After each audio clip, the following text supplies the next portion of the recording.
뒤숭숭하지요. 지난 주 중에는 참 글쎄 뭐라 할까요? 좀 어이없는, 한마디로 우리가 좀 어이없는 일이 생겨서 다들 경악을 금치 못했는데요. 그 사람이 어떤 뜻을 가지고 그런 일을 했는지는 알 수 없지만 어쨌든 아무도 그 사람이 잘했다고 하는 사람이 없었으니까 그 사람이 한 행동이 뭔가 잘못된 것은 잘못된 것 같아요.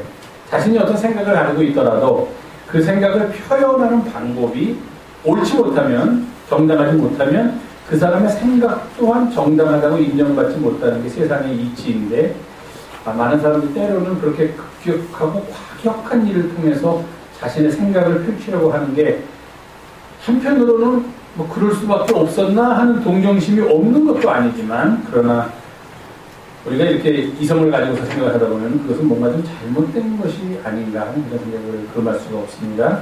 또한 미국 대사가 그렇게 칼로 과도로, 그것도 이렇게 평범하게 앉아있는 자리에서 아침 식사를 하다가 그런 일을 당했다는 건 참 나라적으로 볼 때 수치스럽다기까지는 아니더라도 뭔가 우리가 좀 한번 좀 생각해 볼 일이 아닌가 하는 그런 생각을 하게 되고, 또 그 사람도 나름대로 그런 일을 하게 된 변이 있겠지만, 민족적인 감정이 있겠지만, 그것을 그런 식으로 표출하여서 많은 사람들의 공감을 얻어서 거기서 어떤 새로운 여론을 형성해야만 힘이 생기는데, 그런 측면에서는 굉장히 어리석은 행동은 아니었는가 하는 그런 마음을 금할 수 없는 한 주였습니다. 근데 그게 그 전에 3.1절 전에 있었던 사건하고 연결시켜서 생각해보면 또 그것도 또 다르게 보아야 하지 않을까라는 생각을 합니다. 2월 27일 날 여러분 다 들어서 아시겠지만 웬디 셔먼이라는 여자분입니다. 미국의 국무부 정무차관이에요. 미국 국무부는 우리나라 말로 하면 외교부나 마찬가지인데, 외교통상부나 마찬가지인데, 외교통상부보다도 훨씬 더 막강한 권력을 가지고 있는 부서가 미국의 국무부입니다. Department of State. 그래서 예를 들면 미국 같은 경우에 대통령이 유고가 되면은 그 뒤를 이어서 뭐 부통령이 이어받고, 부통령마저 유고가 되면은 그 다음에 세 번째 서열로 미국에서 나라를 다스리게 될 사람이 제가 알기에는 그 국무부 장관이라고 그렇게 알고 있습니다. 굉장히 높은 자리예요. 근데 이 웬디 셔먼이라는 사람이 미국 국무부 정무차관입니다. 차관. 미국 국무부는 장관이 있고, 장관이 서열 3입니다. 미국에. 그리고 그 밑에 차관이라고 할까요? 차관. 장관 밑에 있습니다. 부장관 또는 차관이 두 사람이 있습니다. 장관과 차관 두 사람. 그리고 그 밑에 부차관들이 4명인가 6명이 있습니다. 그 부차관 중에서 제일 높은 사람이 정무부차관이에요. 그 사람이 웬디 셔먼이라는 사람입니다. 장관하고 그 밑에 있는 부장관이라고 그랬습니다. 제가 그냥 편하게 장관하고 부장관 두 사람, 세 사람은 정치인입니다. 대통령이 임명합니다. 내가 대통령이 당선되면은 당신이 국무부 장관 하십시오. 당신이 그 밑에서 부장관 하십시오. 당신이 부장 하십시오. 그래서 세 사람은 정치인이 임명되는데, 그 밑에 있는 정무차관은 누구냐면은 밑에서부터 우리나라 말로 하면은 행정고시, 외무고시를 봐가지고 아주 그 방면에 모든 것을 너무 잘하는 사람이 승진을 해가지고 올라와서 최고 위치에 올라오는 자리가 정무차관이라는 자리입니다. 그러니까 미국의 외교 정책에 있어서는 제일 잘 알고 있는 사람, 그 사람이 외교 정책에 대해서 뭔가 조언을 하면은 대통령조차도 그 사람의 의견을 받아들여서 따라서 그렇게 외교 정책을 펴야 되는 그런 위치에 있는 사람이 정무차관인데, 웬디 셔먼이라는 사람이 나와가지고 그만큼 영향력이 크다는 얘기죠. 뭐라고 얘기했냐면, 이제 동아시아 지역, 우리나라, 중국, 일본 세 나라 사이에서 일어나고 있는 과거사에 대한 논쟁은 좀 그만 좀 했으면 좋겠다 했어요. 예를 들면 뭡니까? 일본이 우리나라를 강점했다든지, 위안부 문제가 있다든지, 중국의 난징 대학살이 일본의 책임이라든지 하는 이야기들을 이제 좀 그만 좀 하고, 그런 과거사에 대해서는 책임이 일본 한 나라에 있는 것이 아니라 그런 일을 당해서 피해자가 된 중국과 한국에도 똑같이 책임이 있다, 이렇게 말했습니다. 그 여자분이 나오셔서.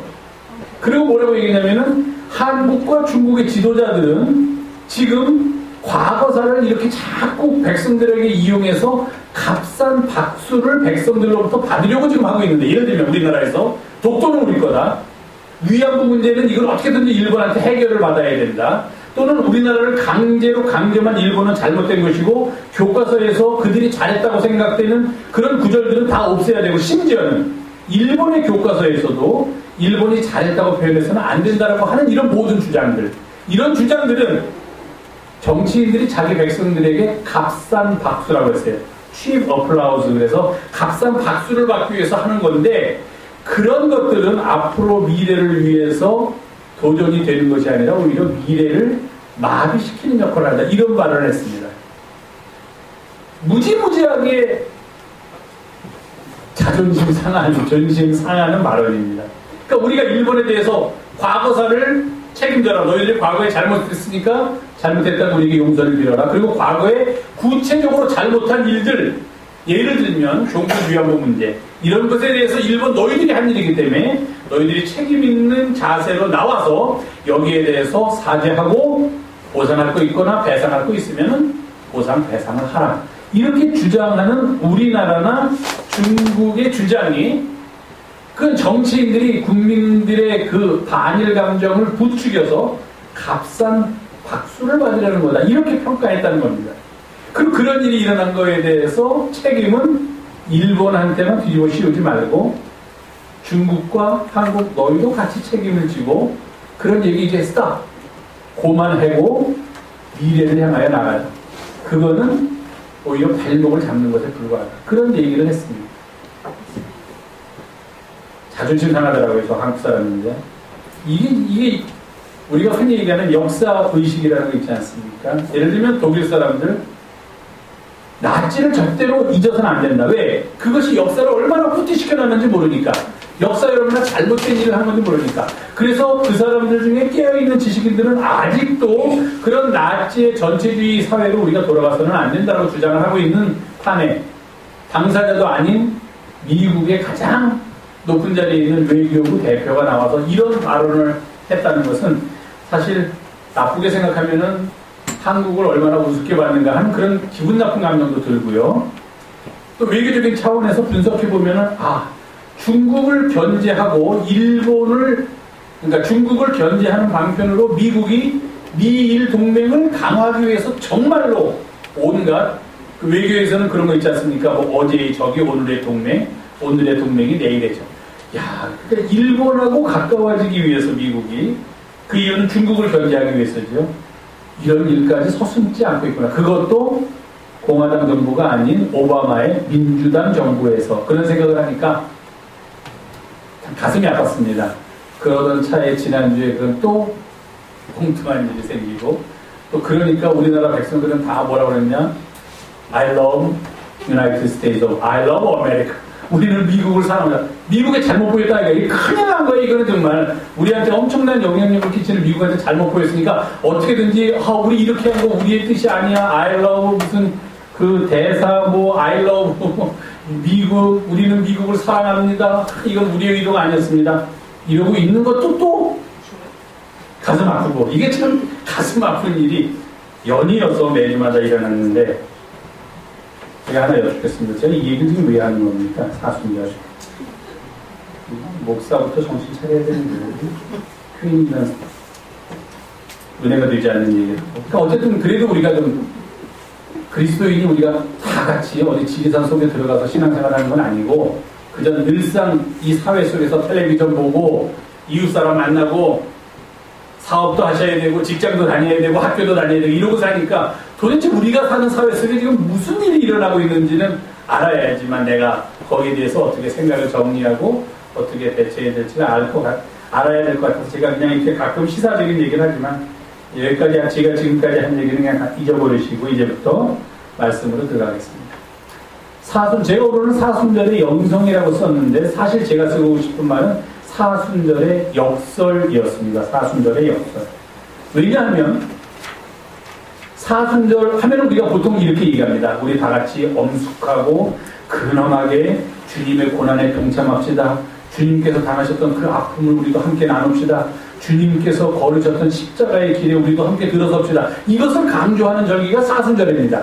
그러다 보니까 괜히 사순절이라는 말만 들어도 옷깃을 여미게 되고 괜히 얼굴 표정은 굳어져야만 되고 웃어서는 안 될 것 같고 맛있는 거 먹다가도 사순절에 먹어도 되나 하는 죄책감을 느껴야 되고 사순절은 그렇게 우리의 삶을 뭔가 어둡게 만드는 계절이다 하는 어떻게 보면 잘못된 생각이 우리들 가운데 너무 팽배해 있는 것 같아서 그러나 또 사순절은 사실이 그렇습니다. 그런 것들을 생각하는 계절이에요. 그러나 제가 말씀드리고 싶은 사순절의 역설은 우리가 겉으로 드러내는 모습은 주님의 고난과 그가 당하셨던 그 아픔들, 그가 지셨던 십자가의 고통을 이야기하지만 그러나 그것을 이야기하는 근본적인 이유가 무엇이냐? 단순히 고난을 이야기하기 위해서가 아니라는 겁니다. 십자가를 이야기하기 위해서가 아니라 그 고난과 십자가 속에 담겨있는 하나님의 사랑, 그리스도의 사랑, 그 기쁜 소식을 우리가 나누는 계절이 바로 사순절이다 하는 겁니다. 그래서 내가 그걸 사순절의 역설이라고 표현했습니다. 한편으로는 그의 고난과 그의 아픔과 그의 눈물 흘림, 그의 죽임당하심을 우리가 이야기하고 그 자리에 함께 들어서라고 하지만 또 다른 편에서 사순절은 이러한 일들은 과연 우리에게 무엇을 말해준가? 그것은 바로 예수 그리스도께서 우리를 얼마나 사랑하시는가?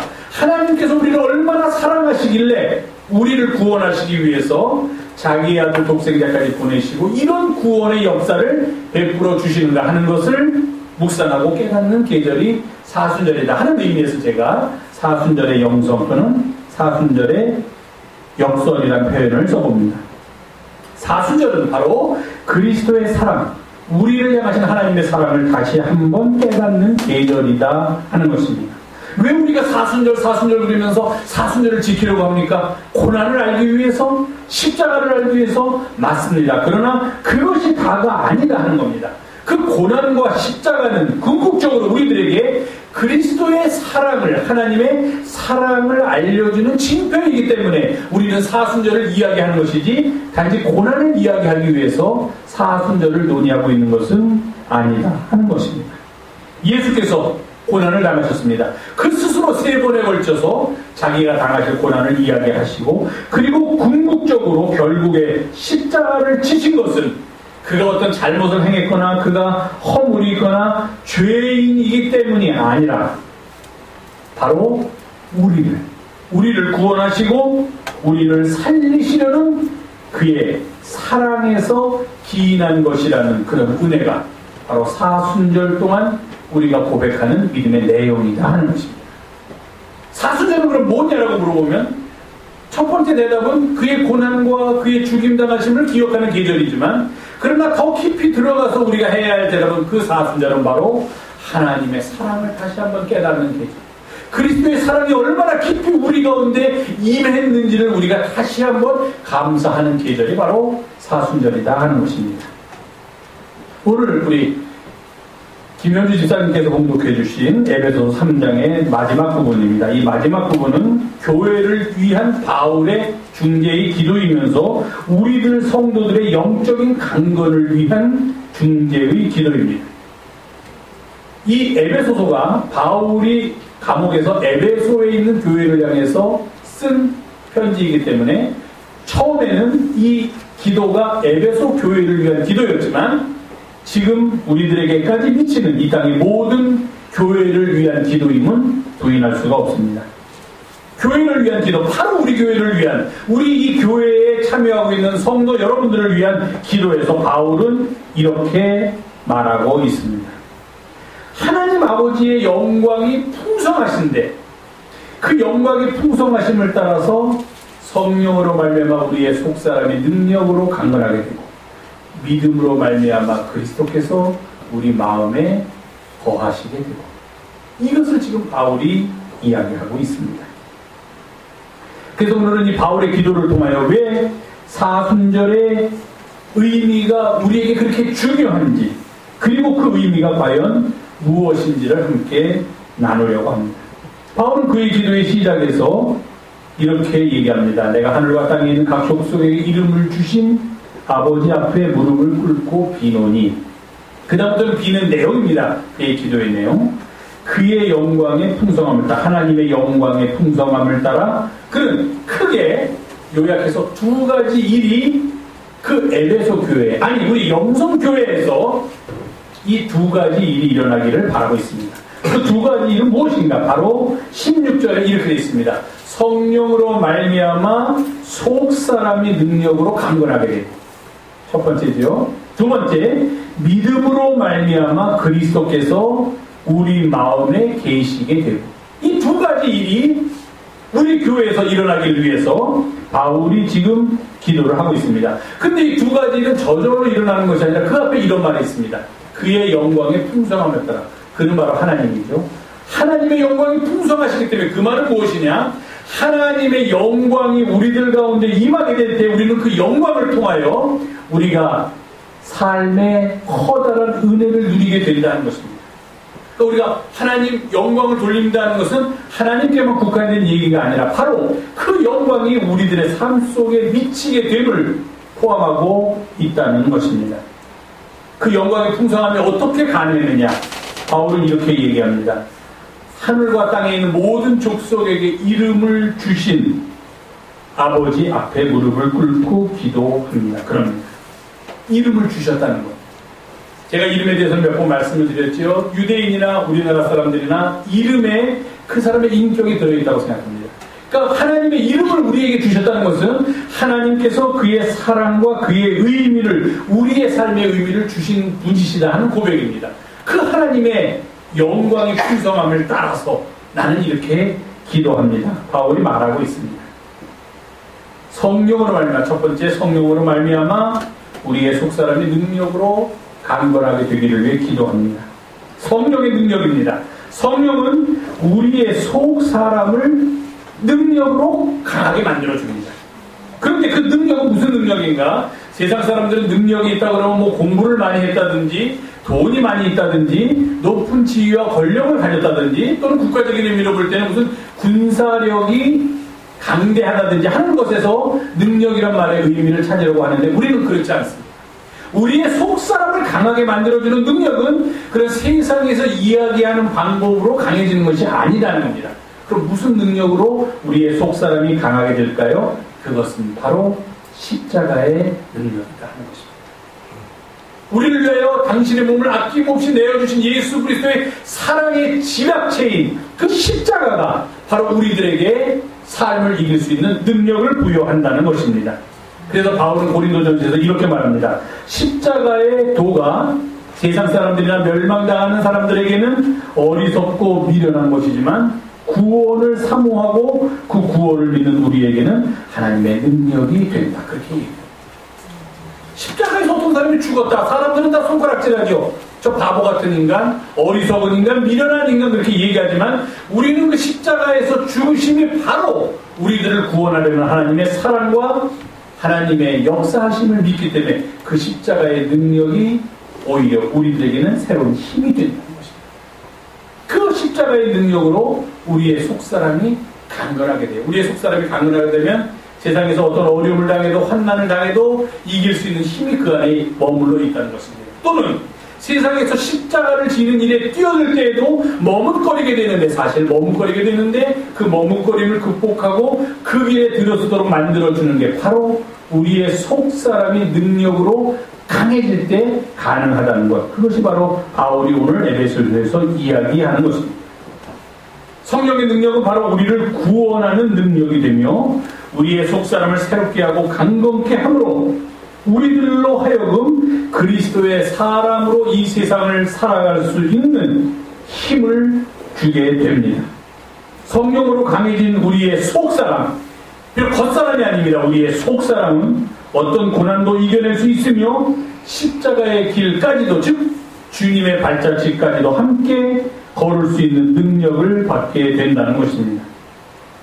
왜 성령께서 우리의 속사람을 능력으로 강건하게 해주실까요? 바로 주님께서 말씀하신 대로 자기를 부인하고 자기 십자가를 지고 주님을 따르게 하기 위함입니다. 첫 번째는 성령으로 말미암아 우리의 속사람이 능력으로 강건하게 됩니다. 두 번째로는 믿음으로 말미암아 그리스도께서 우리 마음에 계시게 된다. 17절에서 그렇게 이야기하고 있습니다. 그러면서 그는 계속해서 이렇게 얘기합니다. 그리스도께서 우리 마음에 계시면 우리는 그 다음부터는 사랑 가운데 뿌리를 내리고 거기서 터가 굳어지게 된다. 그렇게 얘기합니다. 사랑 위에서 내 삶의 뿌리가 사랑 속으로 깊이 들어간다는 것입니다. 나무는 뿌리를 통하여 양분과 수분을 섭취해서 광합성을 해서 열매를 맺으면서 살아갑니다.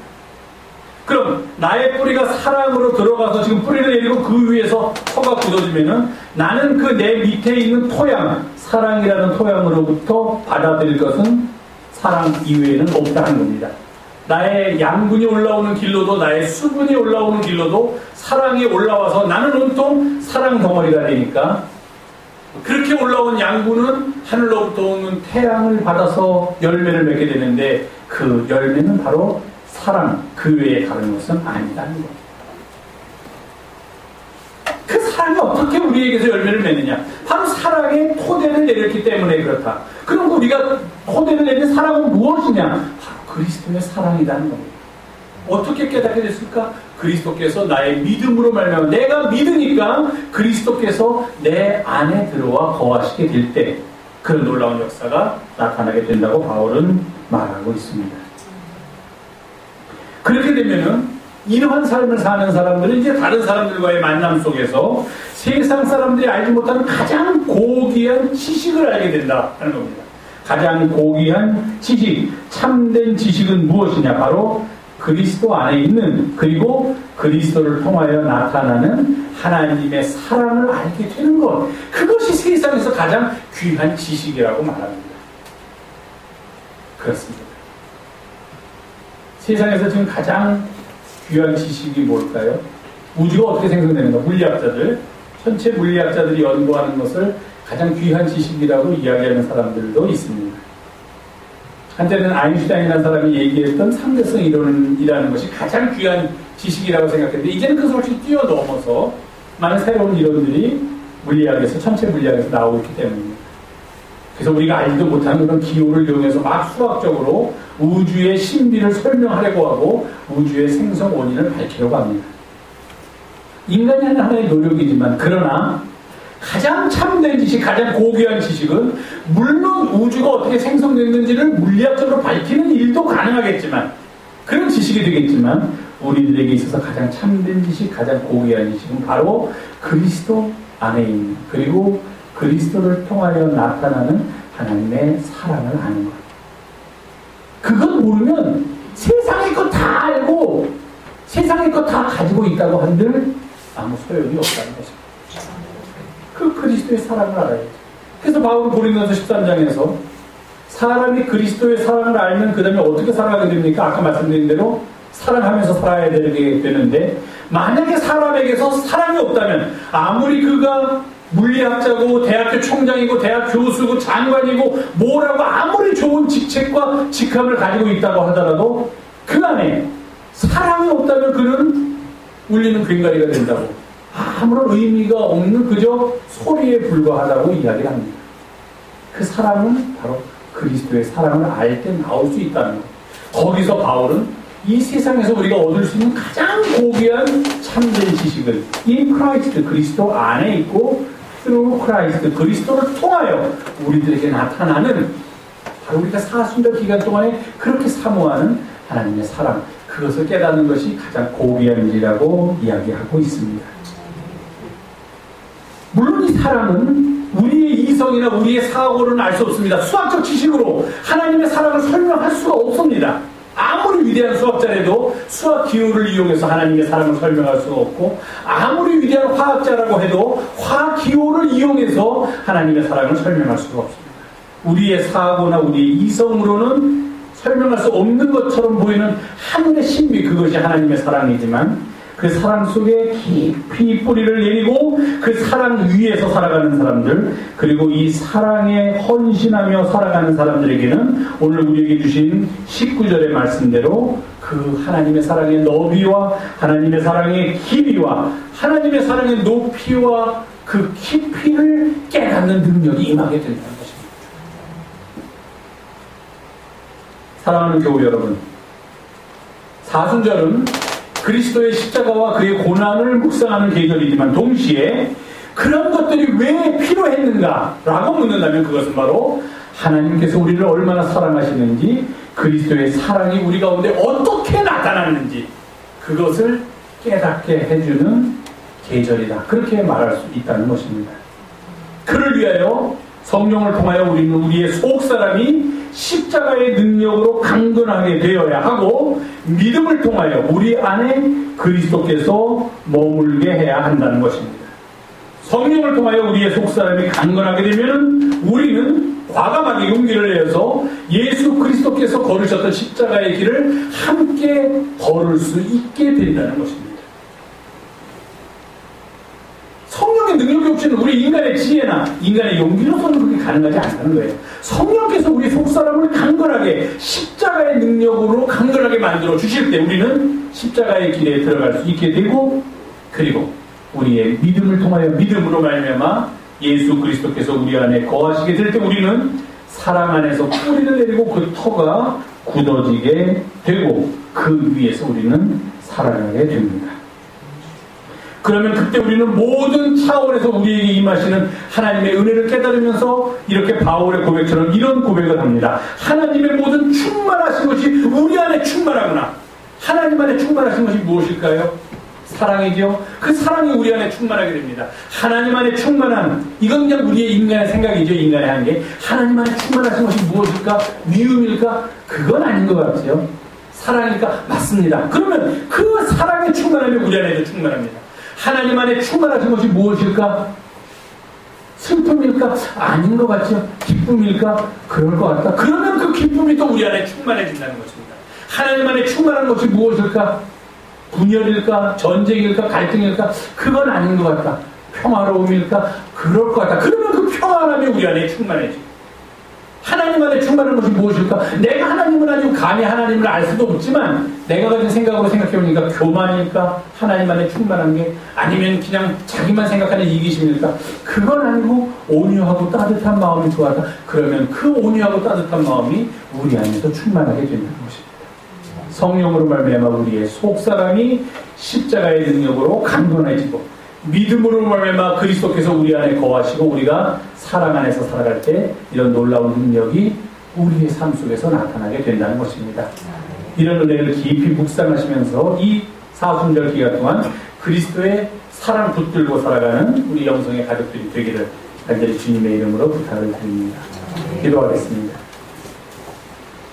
고마우신 주님, 오늘도 저희와 함께 하셔서 말씀 속에서 살아갈 길을 발견하게 하시니 감사드립니다. 사순절 기간 동안 주님을 깊이 묵상하며 주님을 따르는 우리 모두가 되게 인도하여 주시옵소서. 우리 구 예수님의 이름으로 감사하며 기도하옵나이다.